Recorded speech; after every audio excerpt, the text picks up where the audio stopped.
위해서 자신을 희생물로 또 번제물로 드리시기 위해서 그 예루살렘을 향해 가시는데 제자들은 세속적인 권세에 대해서 관심이 있었기 때문에 우리 마가복음 10장 37절 보니까 나는 주의 우편에 하나는 좌편에 앉게 하소서 이렇게 구합니다. 이게 뭐냐면 그들은 예수님께서 아마 메시아 즉 유대인의 왕이 될 거로 그게 이제 유대인적 사상이었어요. 그러니까 메시아가 오면 유대인의 왕이 되어서 마치 다윗처럼 이러한 그 당시에 다윗의 시대가 가장 영토가 넓고 그 다음에 그 당시 가장 강력한 이스라엘의 이 군사력을 또 자랑하고 있었기 때문에 지금은 로마 침령이잖아요. 그러니까 다시 메시아가 오면 이들은 메시아라는 걸 인정을 아마 했을 것이다. 근데 하나님의 나라가 세속적인 나라처럼 그런 권세와 권력을 형성하는 그런 하나님의 나라를 이들은 상상하고 있었기 때문에 그런 나라가 오면 나는 지금으로 따지면 나는 국무총리나 아니면 나는 뭐 외무부 장관이나 그걸 한 자리 주세요라는 거예요 지금. 그랬더니 예수님께서 그들에게 말씀하신 것은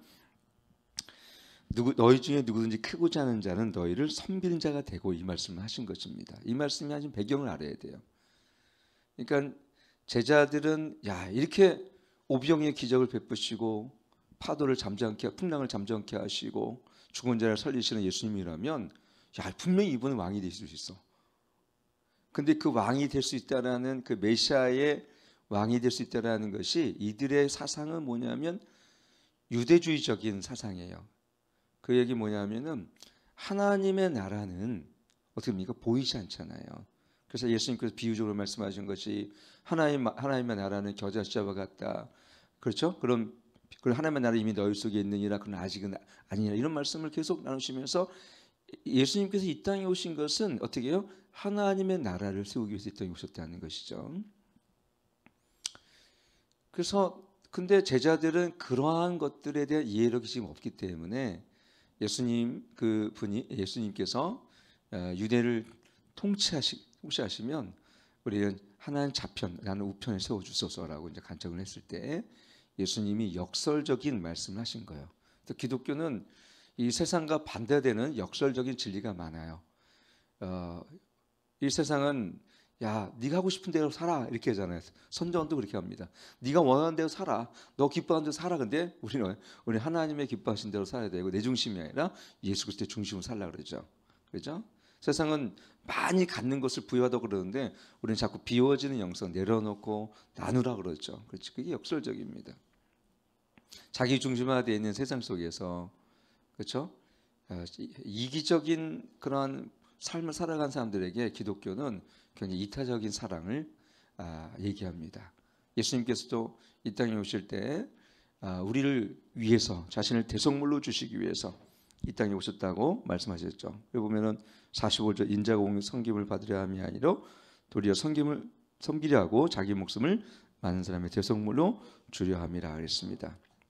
예수님의 이 땅에 오신 목적 자체가 우리를 대속물로 그러니까 우리를 섬기시기 위해서 이 땅에 오셨고요.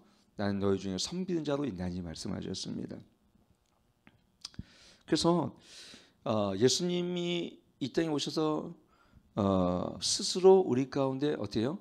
빌립보서 2장에 보게 되어지면은 인간의 몸을 입고 이 땅에 오셨어요.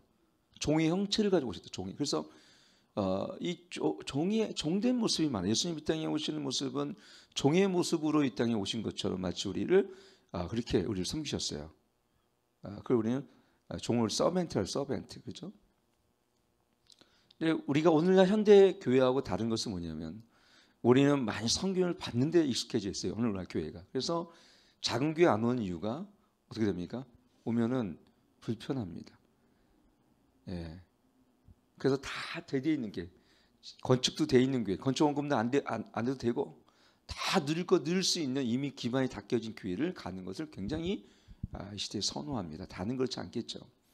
그러니까 우리 열린교회에 와 계신 분들은 대단히 귀한 분들이에요. 사실은 이 작은 교회인데도 불구하고 이곳에서 오랫동안 섬기신 분들을 비롯해서 지금 요즘에 등록하신 분들은 정말 하나님 앞에 깨끗하고 순결한 분이라는 사실을 믿으시길 축원합니다. 여러분, 저는 참 원래 낮은 사람이 낮은 곳에 있는 것은 그건 그렇게 큰 어려움이 없어요. 근데 높은 곳에 있던 사람이 낮은 곳에 내려가는 것은 정말 어려워요. 헨리 나우인이라는 아주 유명한 영성, 굉장히 미국의 유명한 교수님이었어요. 그분이 헨리 나우인, 뭐 책도 나와 있는데, 이분이 라브리 공동체인가요? 하여튼 제가 알기로는 캐나다인가 어디 장애인 공동체를 섬겼습니다. 그러면서 책에 그런 내용이 있습니다. 워낙 유명한, 내가 이분 예일 대학인가 어딘가 아마 내가 보니까 교수였던 것 같아요.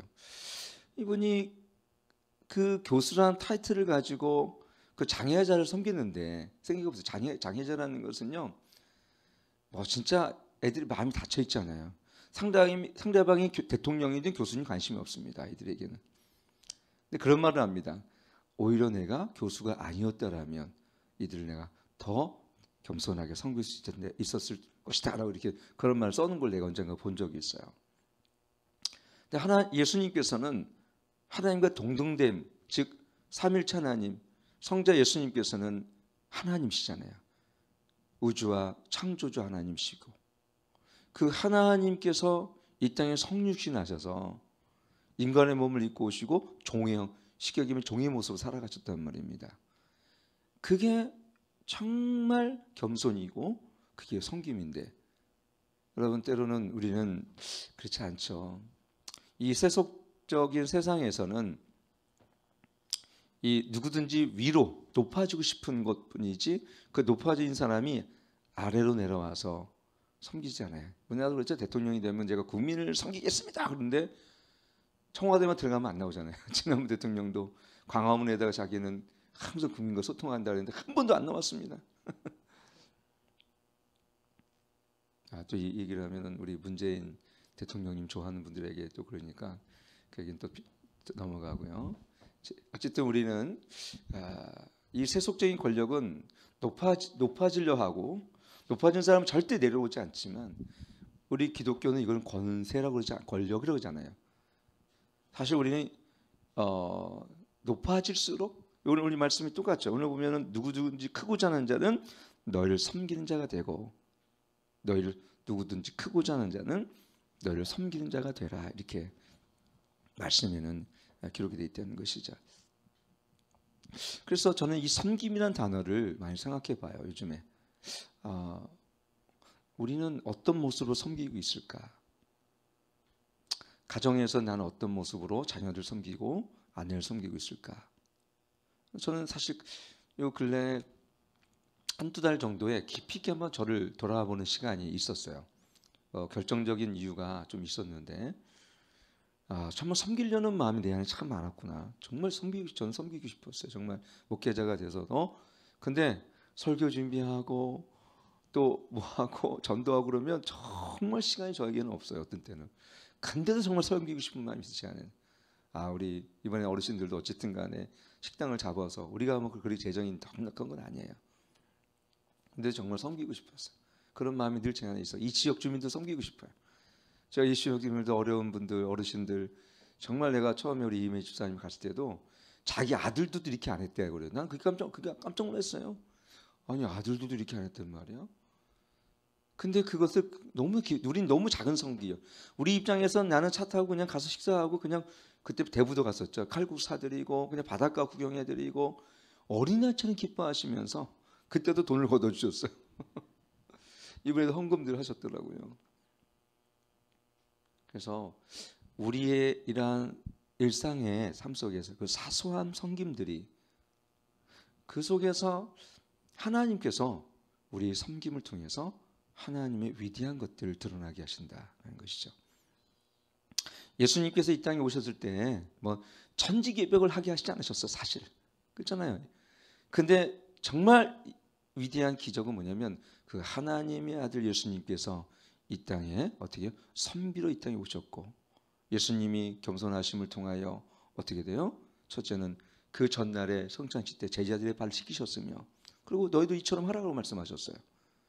그리고 마지막에는 예수님께서 정말 6월절의 어린 양처럼 자기를 번제물로 그 피로를 사셨잖아요. 예수님의 일생의 삶은 섬김의 삶이셨어요. 우리를 죄에서 구원하기 위해서 자신을 온 목숨을 십자가에 내어주셨고, 그 피와 고통 속에서도 그 피를 흘려주셔서 우리를 깨끗게 하시고 그 피값으로 오늘 교회를 세우셨단 말입니다. 그래서 우리는 이 바울도 보면 그러한 그 고린도전서 9장 19절에 보면 바울도 그런 희생과 종의 삶을 살았어요. 거기에 보면 이렇게 있었어요. 내가 시작. 내가 모든 사람에게 자유하였으나 스스로 모든 사람에게 종이 된 것은 더 많은 사람을 얻고자 함이라. 유대인들에게 내가 유대인과 같이 된 것은 유대인들을 얻고자 하며 율법 아래 있는 자들에게는 내가 율법 아래 있지 아니하니 율법 아래 있는 자가 같이 된 것은 율법 아래 있는 자들을 얻고자 함이라. 바울도 복음 안에서 거듭난 자들은 은혜로 주어진 자유함이 있잖아요. 우리가 얼마나 자유합니까? 솔직히 우리도 먹을 자유가 있고요. 저는 우리 교회에서 먹지 마라, 입지 마라 그러지는 않아요. 그렇다고 흥청망청 쓰라는 얘기도 안 하지만 무슨 얘기냐면 하나님께서 우리에게 재정을 주셨을 때 가족과 함께 즐겁게 식사를 할 수도 있는 자유가 있는 거고요. 또 주일이 아니라면 또 토요일 날 때론 가끔은 여러분 정말 하나님 주신 자연 속에서 가족과 함께 이 땅 가운데 주님이 주신 재정을 통해서 여러분 즐길 수 있는 자유도 있는 거예요. 너무 율법적으로 이것도 안 돼 저것도 안 돼. 하나님이 이 땅에 우리에게 자유를 주셨어요. 근데 우리 스스로가 저도요. 제가 토요일 날 어디 가본 적이 없잖아요. 나는 누가 내가 토요일 어디 친구 만나러 간다고 누가 뭐라 해서 누가 있습니까? 내 아내가 뭐라 합니까? 여러분이 뭐라고 하겠습니까? 내가 월요일부터 금요일까지 그렇게 고생하고 목회했으면 토요일 날에 아유 놀러 다니세요 목사님 하시죠. 어떤 분들은 쉬셔요. 목사님 휴가도 가시고. 근데 스스로가 토요일 날을 더 요즘엔 전도하느라고 오전에 잠깐 쉰 것도 못 쉬잖아요. 그러면 전도하고 또 오후에 갔다 오면 제가 모셔다 드리고 픽업해서 오고 오셔다 드리고 여기 오면 3시간 넘어 3시 반인가. 근데 저는 그것이 구속이라고 생각은 안 해요. 왜? 내가 언제든지 자유할 수 있어요.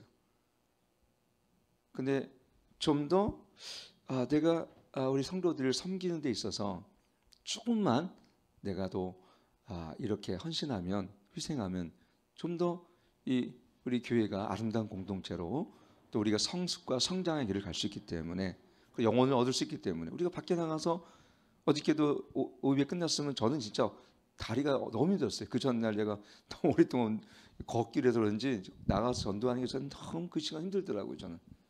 근데도 제가 전도를 했는데 하나님 그 순간 너무 좋은 부부를 만나게 하셔서 젊은 부부를.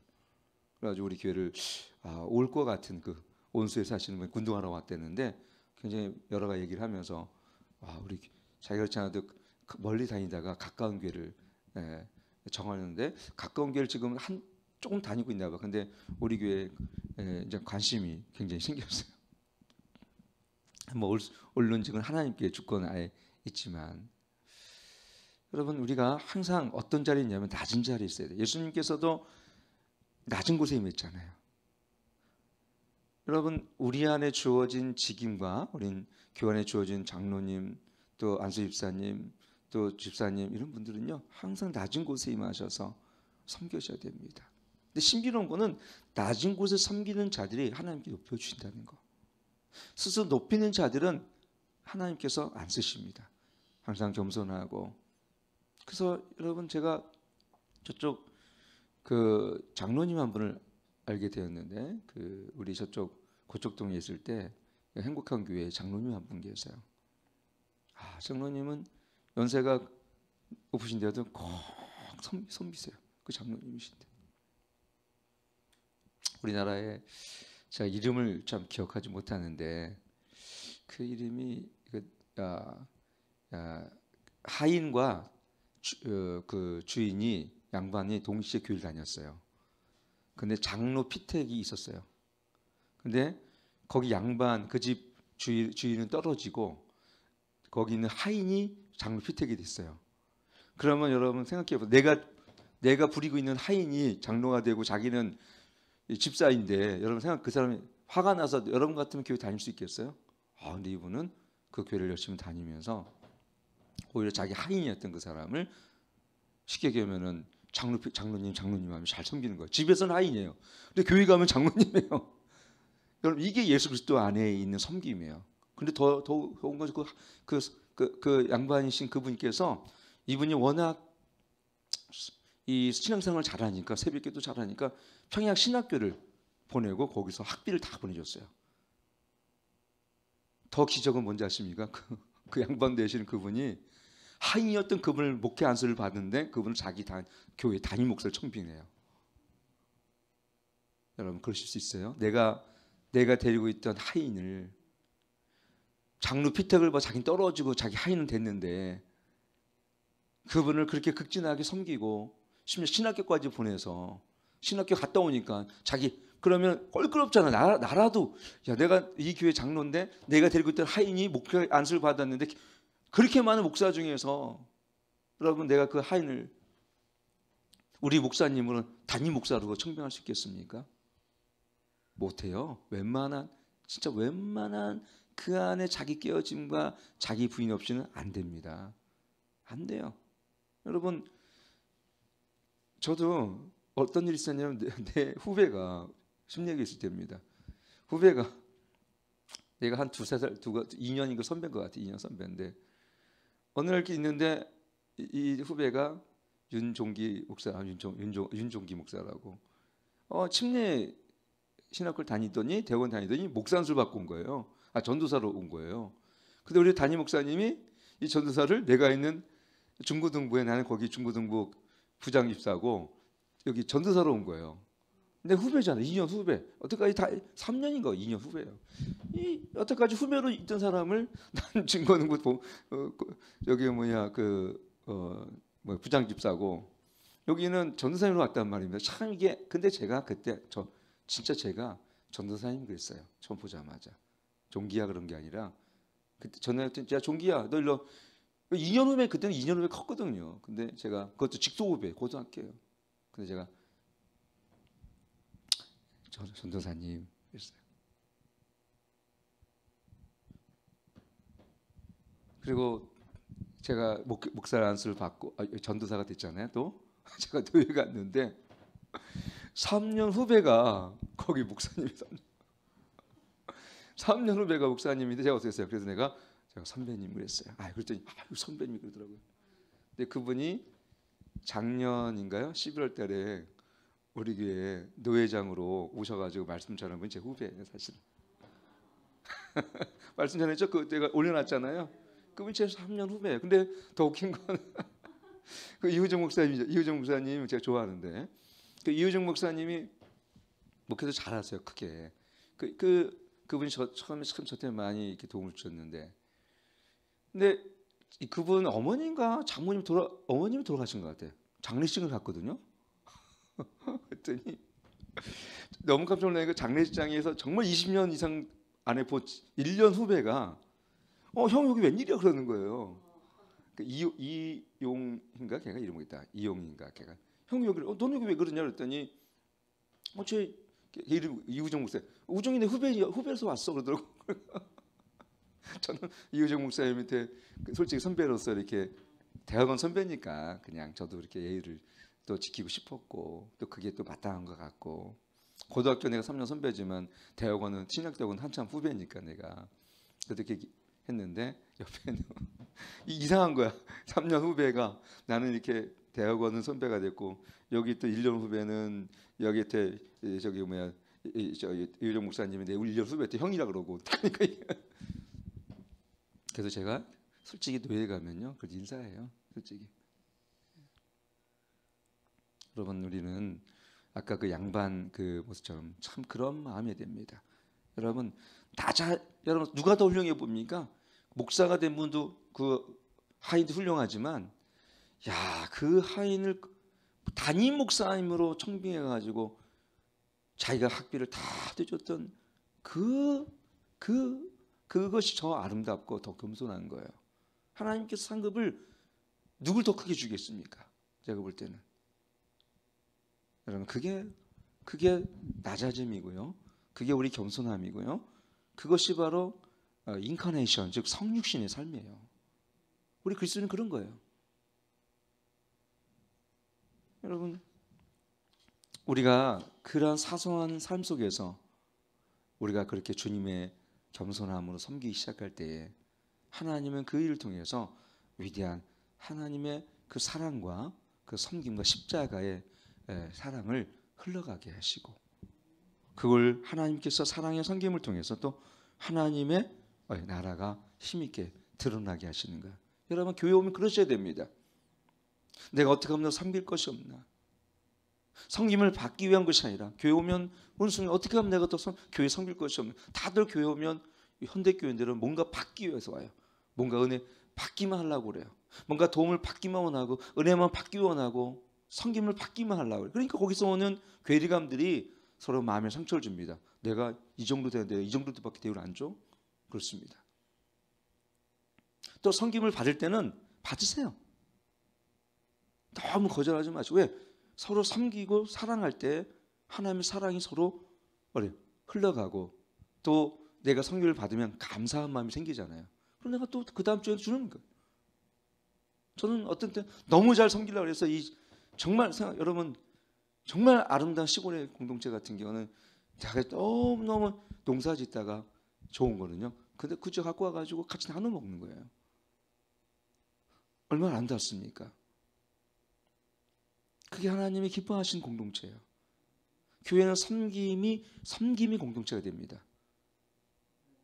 우리는 종의 모습으로 예수님 섬기셨던 것처럼 예수님께서 제자들의 발을 씻기셨어요. 그 위대하신 하나님께서 우리의 더러운 발을 씻겨주셨어요. 너희도 이처럼 하라는 것은 꼭 발을 씻기라는 문자 그대로 해석이라기보다는 우리의 부족함들, 그 연약함들을 짐을 져주며 그들을 위해서 우리가 격려해주고 부족할지라도 그들을 함께 연합하고 그러는 것입니다. 오늘날 우리가 잃어버린 교회의 모습이 바로 이런 모습이에요.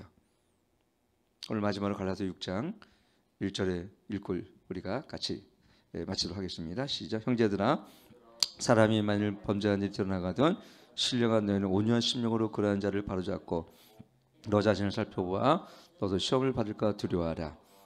너희가 짐을 서로 지라. 그리하면 그리스도의 법을 성취하라. 신기하잖아요.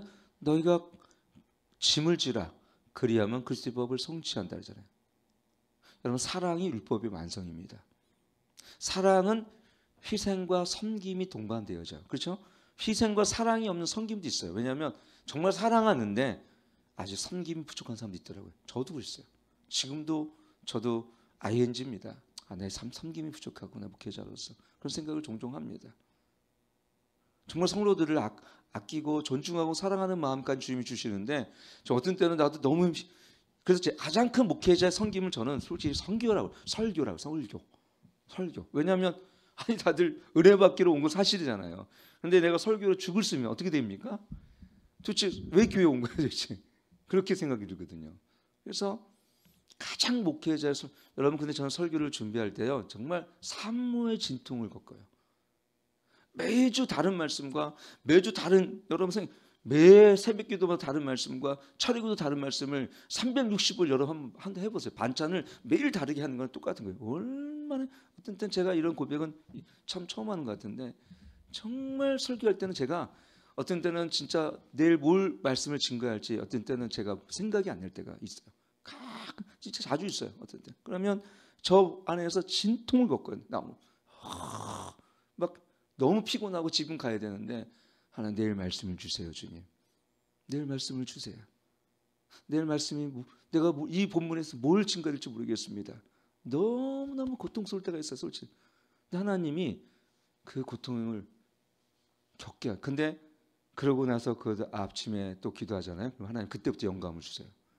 오늘 물론 제가 본문을 주석해서 우리는 그 서기 또는 이걸 뭐라 해야 돼? 이거 설교문을 내가 작성을 하는데 4장 내에서 5장 꼭 작성하는데, 근데 어떤 때는 작성하더라도 이 본문에서 내가 정말 하나님 어떤 메시지를 내가 이렇게 드려야 될지 어떤 때는 정말 막연할 때가 있어요. 그럼 그걸 갖다 씨름하는 거예요. 목회자는 그래요. 근데 성도들은 몰라요. 그냥 그게 내일만 틀면 수도꼭지처럼 틀면 나오는 그냥 물처럼 생각하니까 그것이 얼마 저는 집에도 못 가요. 뭐 알잖아요. 우리 강호 형제하고 김효수 사님 알 거예요. 제가 그 순간 너무 괴롭고 힘들고 막 졸리고 근데 진도는 안 나고 오후 예배 설교까지 제자 훈련까지 해야 되죠. 근데 우리 성도들은 죄송한 얘기지만 그런 거 잘 모를 거예요. 그냥 그렇게 목사가 설교 그냥 준비되나 보다. 근데 하나 설교를 준비하기 위해서는 엄청난 사실 해설의 수고가 필요합니다. 이거 가지고 또 우리는 또 우리 또 각 목장에서 또 나누잖아요. 그러니까 대충 준비할 수도 없잖아요. 여러분 그래 기도하십시오. 목회자가 그 설교를 잘 준비할 수 있는. 그래서 오죽하면은 사도행전에 보면은 우리 사도들이 7 집사를 뽑고 우리는 말씀과 어때요? 기도에 전무하려 하잖아요. 말씀. 원래 목회는요 말씀과 기도 전무해야 됩니다. 다른 걸 신경 쓰면 설교가 안 돼요. 전도도 사실 이렇게 하면 저는 여러분을 제가 전도해서 어떨지 모르겠지만 여러분이 안 하니 내가 하는 겁니다. 솔직히 얘기하면 여러분이 하면 저는 설교 이제 그때부터 전도 좀 하겠지만 설교하고 제가 기도 전념하죠. 제가 일단은 섬기는 마음으로 그렇게 하는 겁니다.